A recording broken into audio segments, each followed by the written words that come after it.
예, 오늘 이 말씀은 아주 쉽게 정리를 하면 다윗이 죄져서 하나님 앞에 얻어맞은 얘기입니다. 그런데 혼자만 얻어맞은 게 아니라 다윗과 함께했던 모든 백성들까지 얻어맞아서 몇 명이 죽었느냐? 오늘 21장에 나오는 이 것을 보면 7만 명가량이 이제 죽게 되었다. 뭐 이렇게 얘기가 나옵니다. 사실은 전염병이 돌아서 3일 이상이 돌고 그러면 7만 명이 아니라 뭐 10여만 명이 더 죽을 수도 있는 상황이었는데 그나마 하나님의 긍휼로 이 전염병이 멈춰지는 이야기가 오늘 전체적인 이야기다. 자, 그러면 이제 질문을 해보겠습니다. 뭔 죄를 져서 하나님이 이렇게까지 하셨을까? 그리고 다윗이 지가 지은 죄를 가지고 왜 하나님은 이렇게까지 백성들을 괴롭히셨을까? 뭐 이런 역질문을 한번 해보는 거죠. 근데 그 하나님께서 벌을 주신 그 죄라는 게 좀 되게 애매합니다. 왜냐? 그게 다름이 아니라 사람 숫자 세는 거였기 때문입니다. 우리 함께 말씀을 같이 한번 읽어보도록 할까요? 1절의 말씀을 같이 한번 읽어보도록 하겠습니다. 시작. 사탄이 일어나 이스라엘을 대적하고 다윗을 충동하여 이스라엘을 계수하게 하니라. 하나님은 숫자를 별로 안 좋아하시나? 예, 그래서 가끔씩 이제 교회에서 보면은 우리 교회도 이제 숫자를 세거든요. 그래서 이제 여러분 기도하실 때 전도사님이 열심히 다니시는 게 숫자 세러 다니시는 건데 또 그거 보고 또 시험 받으신 분들이 분명히 있을 겁니다. 왜냐하면 교회가 왜 숫자를 세? 근데 제가 이때껏 그 교회를 출석하면서 숫자 안 세는 교회는 한 번도 본 적이 없습니다. 그럼 숫자를 왜 세냐? 우리 교인들 신방하고 파악하고 전체적인 뭐 부분을 이제 설계를 하려면 이게 꼭 필요한 거거든요. 그런데 하나님은 왜 계수를 못하게 하셨을까? 뭐 이 질문을 하는 거죠. 그럼 오늘날도 숫자를 세지 말아야 되는 건가? 뭐 이런 고민을 또 하게 되는 겁니다. 근데 중요한 것은 숫자를 하나님께서 싫어하시는 게 아니라 숫자를 세라고 하실 때가 있습니다. 그래서 여러분 그 민수기 아시죠? 이 민수기는 원래 민수기, 백성 민자죠? 숫자가 무슨 숫자입니까? 숫자입니다. 숫자 수. 그래서 영어로 민수기가 뭐냐면 numbers입니다. 숫자들이에요. 그러면 아예 그 민수기 초반부터 나오는 게 뭐냐면 숫자가 쫙 나옵니다. 그거 누가 시켜서 숫자 셌겠습니까? 하나님 시켜서 숫자 셌습니다. 야, 그러면은 도대체 숫자를 세라는 거야, 말라는 거야? 그러면 하나님께서는 도대체 뭘 가지고 다윗의 죄를 죄라고 얘기하는 거야? 우리가 궁금해지는 거죠. 그런데 여기에 1절을 다시 보면 사탄이 일어났다라고 얘기를 하고 이스라엘을 대적했다라고 얘기하고 그리고 이스라엘을 대적하려고 다윗을 충동했다라고 이야기를 하고 있습니다. 그런데 신기한 게 똑같은 구절이 사무엘하 24장에는 전혀 다르게 나타나 있습니다. 뭐라고 나타나 있냐? 하나님께서 다윗의 마음을 충동하셔서 계수를 시켰다 이렇게 나옵니다. 자, 그럼 질문합니다. 하나님이 충동한 겁니까? 사탄이 충동한 겁니까? 어떻게 생각하시나요? 그러면은 사무엘하는 상당히 좀 문제가 있는 게 사무엘하서는 하나님이 충동하게 하셔서 다윗을 죄를 짓게 만드시고, 그죠? 죄를 지은 후에 요놈 죄 졌지, 너 이제 내가 이제 벌 줄 거야. 벌을 준 이런 얘기가 됩니다. 그리고 사실 역대기도 그런 말이 좀 어느 정도 가능한 게 사탄이라는 존재는 하나님의 관할, 하나님의 주권 밑에 있는 거지 자기가 스스로 뭐 어떻게 할 수가 없어요. 이 대표적인 경우를 보면 욥기를 한번 보세요. 욥기에 보면 맨 처음에 하늘에 회의가 있지 않습니까? 그때 이제 사탄이 충동질을 하지요. 하나님을 어떻게 충동질을 하냐면 하나님, 저 욥이 의인이 맞습니까?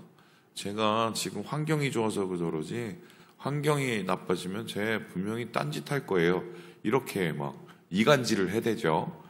그 소리는 뭐냐면 하나님의 주권 하에서 사탄이 활동을 하는 겁니다. 그렇다면은 뭐 어쨌든 저쨌든 이 이야기의 시작은 하나님으로부터 시작이 되는 겁니다.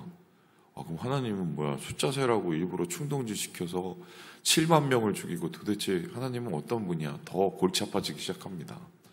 그런데 여기서 중요한 것은 뭐냐면 다윗이 충동이 됐다는 겁니다. 그게 무슨 소리냐? 이미 마음속에 그럴 마음이 있은 겁니다. 그러니까 사람은 어떻게 죄를 짓느냐? 죄 짓지 않을 환경을 하나님이 만들어 주셔야 죄를 안 짓죠. 뭐 이렇게 얘기하는 거하고 똑같습니다. 그래도 사람은 죄를 짓습니다.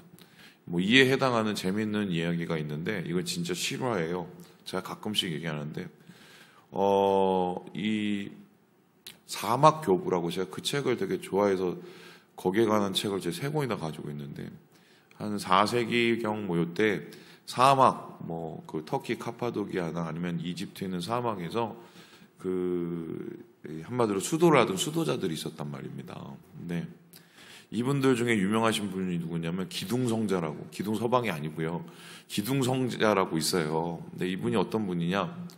이게 죄를 이겨내기 위해서 어떻게 했느냐면은 기둥을 높이 세우고 그 위에 올라가서 밥은 그냥 이렇게 올려다 주면 먹고 그러면서 거기에 수도를 했습니다. 왜냐하면 세상과 멀리하고 세상을 멀리하려면 사람들하고 멀리해야 되잖아요. 그래서 기둥에 있어서 기둥성자라고 유명하신 분이 있습니다. 근데 어떤 일이 일어났냐? 사람들이 신기하니까 기둥성자를 맨날 보러 갔어요. 사람을 멀리하러 했는데 사람이 점점 늘어나요. 그러니까 기둥성자가 어떻게 하냐면 기둥을 점점 더 올립니다. 이게 실화예요, 실화. 그러니까 이제 점점 올라가는데 갑자기 이분이 어느 날 내려왔습니다. 그래서 신기해갖고 아니 왜 내려오셨습니까? 수도사님. 그랬더니 이 기둥성자가 뭐라고 그러냐면 야 올라가도 똑같이 죄 짓더라. 이게 진짜예요. 사람이란 게 이런 존재인데 우리 마음속에 사실은 모든 충동과 우리의 욕심으로부터 죄가 잉태가 되는 거죠.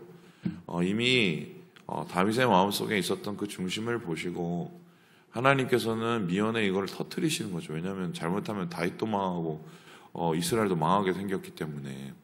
그래서 다윗이 죄를 짓게 그냥 하나님께서 방조하신 건데요. 그런데 그 다윗의 죄를 어느 정도였느냐? 2절에 보니까 뭐 부엘세부터 단까지, 그러니까 우리로 따지면 다시 말씀드리면 백두에서 한라까지 이렇게 읽으면 됩니다. 사람 숫자를 다 세라라고 얘기를 합니다. 근데 이 사람 숫자를 세는 거를 3절을 보니까 요압조차도 반대를 했습니다. 그리고 요압조차도 이거 잘못하면 하나님한테 혼나요 라고 이야기를 하고 있습니다. 그럼에도 불구하고 4절을 보니까 왕의 명령이 요압을 재촉한지라 라고 이야기를 하고 있습니다. 그렇죠? 자, 그러면 이제 본격적으로 파헤쳐 봅시다. 왜 죄일까요, 이게? 왜 죄일까? 여기에서 이 수요를 센 이후의 상황을 좀 볼 필요가 있는데요. 5절을 한번 같이 한번 읽어볼까요? 5절 같이 한번 읽어보겠습니다. 시작. 요압이 백성의 수요를 다윗에게 보고하니 이스라엘 중에 칼을 뺄 만한 자가 110만 명이요 유다 중에 칼을 뺄 만한 자가 47만 명이라. 성경에는 정확하게 이게 왜 죄인지 나타나 있지는 않습니다. 그러나 이 맥락적인 것과 또한 이 상황적인 것을 분석을 해보면 분명하게 이 죄가 무엇인지를 어느 정도 추측해 볼 수 있습니다. 이렇게 수요를 센 이유 중에 하나는 정확하게 본 것이 그 수요가 대부분 무엇을 위한 것이었냐면은 싸울 사람들이었습니다. 한마디로 전투병을 모집할 수 있는 그 사람 수요가 제일 중요했던 것 같습니다. 그러니까 요압에게 시켰던 게, 요압이 누굽니까? 이스라엘의 장군이죠. 그러니까 장군에게 한마디로 야 우리가 병력 규모를 좀 알아봐 이렇게 한 겁니다. 그러면은 총 다 해서 110만 명에 47만 명이니까 157만 명, 그러니까 한 160만 명의 군대가 있어요. 뭐 이게 우리로 따지는 정규군이라고 할 수는 없고요. 그냥 이스라엘 전역에서 다 갖다 모아서 싸움터에 나갈 수 있는 사람, 뭐 민방위까지 다 끌어모으면 이렇게 된다, 뭐 이렇게 볼 수가 있죠. 그러면은 이렇게 수요를 셀 때 여러분 전투할 수 있는 사람만 셌겠습니까? 또 뭘 셌을까요? 사람들이 지금 얼마나 있고, 그리고 사람들이 또 농사를 얼마나 짓고 있고, 그럼 그 수요 속에선 세금 거둘 수요가 있겠죠. 그러면은 세금을 걷고, 세금이라는 게 이 당시엔 곡식이죠. 곡식. 그리고 싸울 사람 숫자서 걷고. 그러면 이거는 정확하게 이 수요를 센 이유가 딱 밝혀집니다. 둘 중에 하나예요. 첫 번째는 뭐냐면 싸우려고. 전쟁을 더 하고 싶었던 거죠. 아마 이 주위에 있는 국가들을 이제 다 복속을 시켰잖아요. 뻗어 나가서 뭔가 이제는 자신의 영향력을 고대 근동 세계로 좀 이렇게 나가고 싶었을 것이다.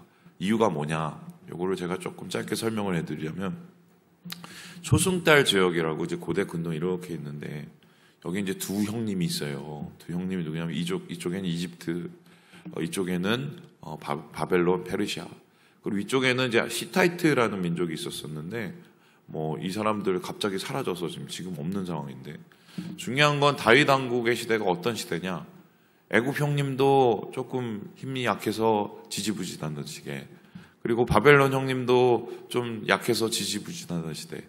그래서 중간에서 반사이익을 보게 된 거예요.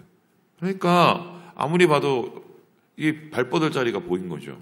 아, 우리가 좀 군대를 만들고 그러면 우리 영향력을 더 좀 커서 이제는 왕국이 아니라 제국이 될 수 있겠는데? 뭐 이런 생각을 하지 않았겠습니까? 그래서 이 이후에 분명히 다윗은 전쟁을 생각했기 때문에 이렇게 수요를 조사한 게 아닌가. 이게 이제 학자들의 일반적인 의견이에요.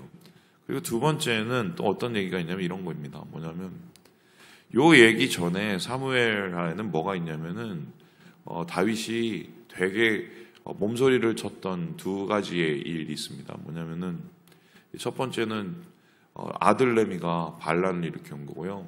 두 번째는 베냐민 지파의 한 불량배가 반란을 일으킨 겁니다. 어떻게 됐냐면은 아들 레미 압살롬이 반역을 일으킬 때는 거의 그 죽기 지경까지 갔고요. 베냐민 지파 불량배가 반란을 일으킬 때도 되게 어려운 상황까지 갔습니다. 그래 놓으니까 사실 불안하잖아요. 그럼 불안한 것을 이겨내기 위해서는 뭘 합니까? 자기의 왕권을 강화시키려고 했겠죠. 그러니까 이 왕권을 강화시키고 군사력을 강화시킨다는 것은 제가 아까 말씀드린 것처럼 왕국이 아니라 제국으로, 한마디로 쉽게 설명하면 로마가 되고 싶었던 거죠. 이러한 마음을 품고 있었던 게 좀 많이 유추가 된다. 그런데 하나님께서는 이 일을 막으셨습니다. 왜냐하면 이 나라는 제국이 아니라 하나님의 나라인데, 다윗도 어느새 세상의 다른 왕하고 비슷해지는 것을 주님께서 보게 되신 거예요. 그래서 이 나라의 주재권, 이 나라의 주인이 누군지를 정확하게 보여주시기 위해서 하나님께서 이렇게 이야기를 하십니다. 예, 우리 함께 11절의 말씀을 같이 한번 읽어보도록 하겠습니다. 시작. 가시 다윗에게 나아가 그에게 말하되 여호와의 말씀이 너는 마음대로 택하라.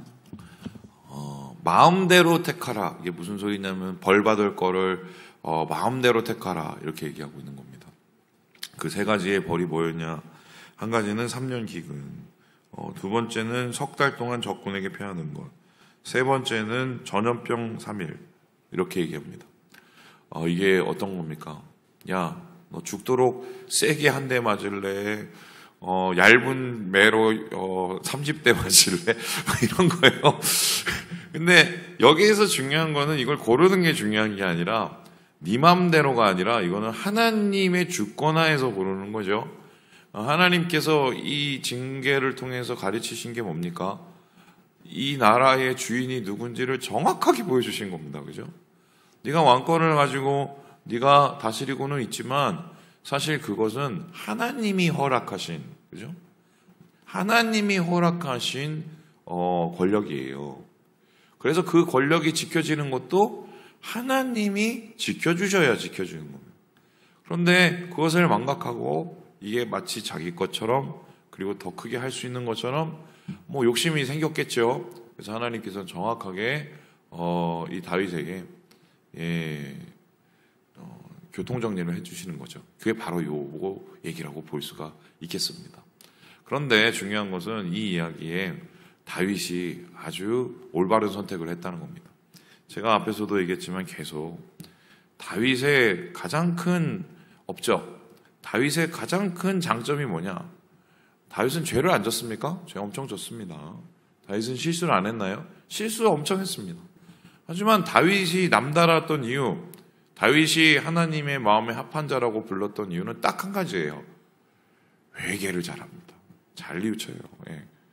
그래서 다윗과 사울의 가장 큰 차이점은 사울은 똥꼬집이라 끝까지 버텼고 다윗은 하나님으로부터 노크가 들어오면 알아서 바로 기었던 게 이게 다윗의 성공한 모습인데 오늘 이러한 모습 속에서 다윗이 어떤 일을 했느냐 두 가지의 굉장히 큰 좋은 모습을 보게 되는데요. 우리 함께 13절의 말씀을 같이 한번 읽어보도록 하겠습니다. 시작. 다윗이 가세게 이르되 내가 공경에 빠졌도다. 여호와께서는 긍휼이 심히 크시니 내가 그의 손에 빠지고 사람의 손에 빠지지 아니하기를 원하나이다 하는지라.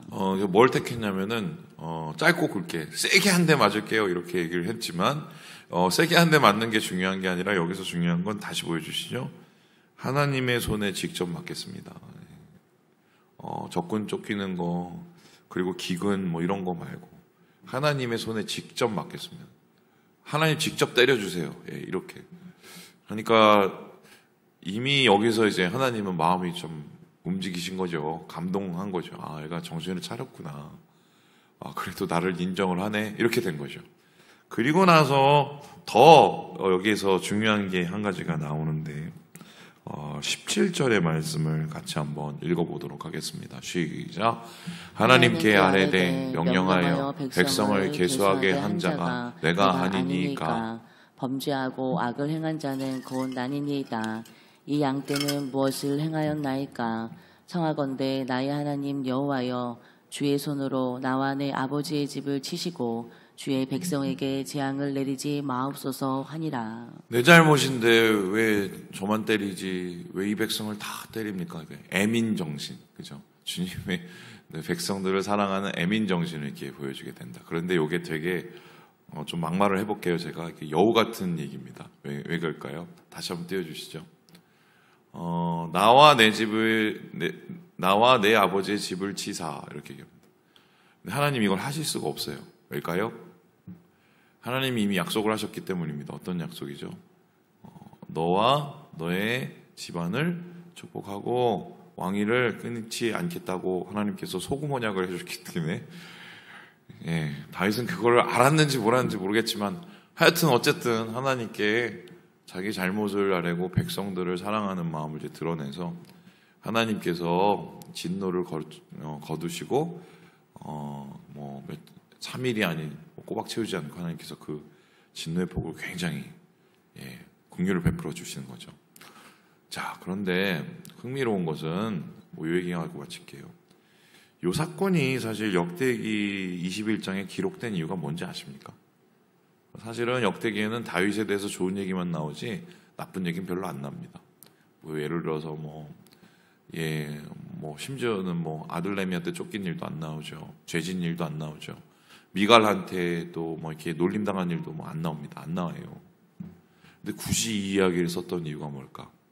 요게요, 요 뒤에 이야기하고 관련된데 내일 우리가 그걸 조금 더 잘 보겠지만 이 재앙이 멈춘 지점이 어디냐? 오르난의 타작마당인데요.